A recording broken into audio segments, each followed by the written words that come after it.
He's talked about at the inauguration today, but the new president, Joe Biden, did declare a brand new war on domestic terrorism, which does seem like the headline. We've been waiting for this for a little while. The country's intelligence establishment seems to be salivating at the thought of treating fellow Americans like ISIS.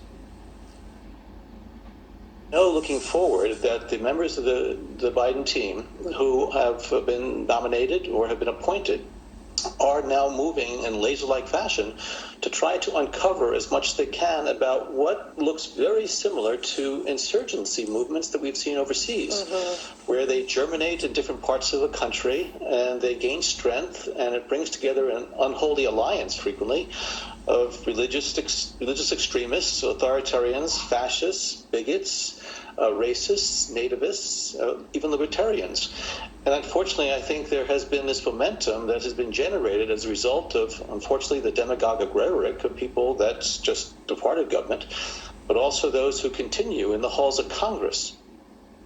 Oh, an unholy alliance, if you will. Because I am stupid, I speak exclusively in cliches, but I was still able somehow to run the CIA, which ought to tell you something, a lot, really, about the rottenness of our system. But the headline here is insurgents. What you're hearing is that people who disagree with me or may criticize me are in fact insurgents. And of course, politicians love the idea of this. Brad Schneider, for example, is a congressman from Illinois.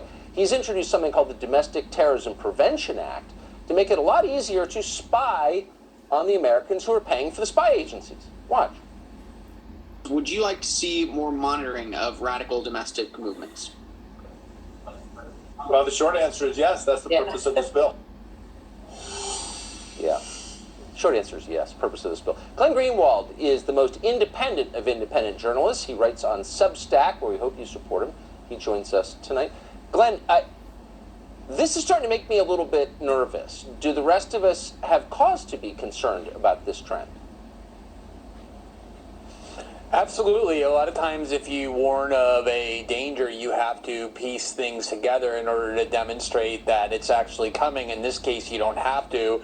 They're explicitly saying precisely what they want to do. The thing that struck me so much about that John Brennan video is it would be one thing if they were saying, look, there's a band of people, 20 here, 50 over here, who wear swastika armbands, who still are in the KKK. There's maybe 2,000. We need to...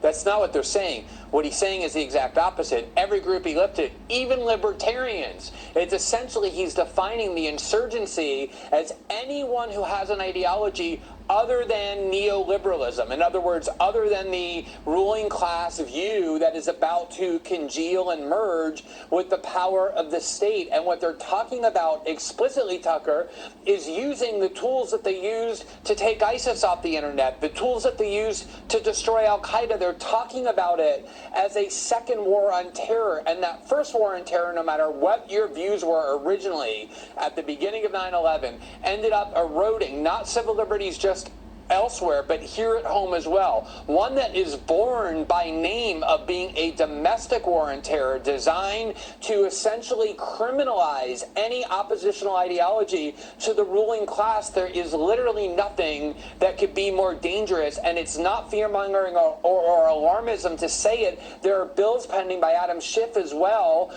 that would simply take the existing war on terror legislation always aimed at foreign governments and foreign actors and simply amend it to say we can now do that within the United States. Who's going to stand up in opposition to this? I don't see any of the corporate Republican caucus really even noticing. I see a lot of people I thought were liberal turn out to be not liberal at all, but more authoritarian. So how do we prevent this from happening? Any idea?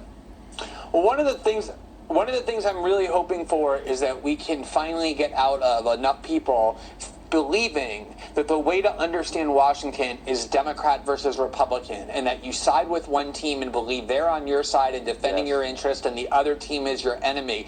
It is not true. There is a ruling class elite that is extremely comfortable with the establishment wings of both parties. They love Nancy Pelosi and Chuck Schumer every bit as much as they love Mitch McConnell and Mitt Romney and Marco Rubio and Paul Ryan. Those are the people who they fund equally because those are the people who serve their agenda.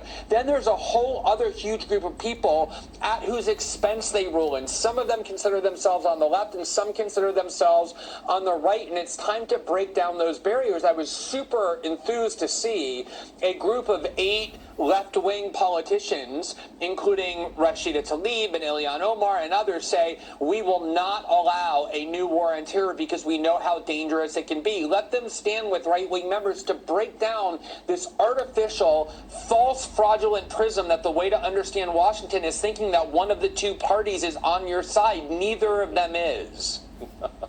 I just think a lot of people are going to be saving that permanently, what you just said, on their DVRs. And I certainly hope they do, because you're right. Glenn Greenwald, thank you very much.